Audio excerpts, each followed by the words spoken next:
ان کی پسند کیا ہے، ان کی چاہت کیا ہے، اس کو خیال میں رکھو۔ آج تک کیے ہوئے گناہوں سے سچے دل سے استغفار کرو، سچے دل سے توبہ کرو، کھویا ہوا وقار بھی ملے گا، کوئی بھی عزت بھی ملے گی، کوئی بھی دولت بھی ملے گی، اور رزق میں بھی فراوانی نصیب ہوگی، اللہ کے قہر سے بھی بچ جائیں گے، اور پروردگار جل جلالہ دونوں جہاں کی مصیبتوں سے نجات عطا فرمائے گا۔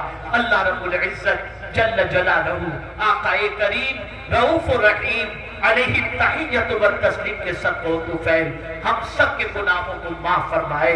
استغفر اللہ استغفر اللہ استغفر اللہ ربی من کل ذنب واتوب الیہ وما علینا الا البلاغ المبین۔ السلام علیکم ورحمۃ اللہ وبرکاتہ۔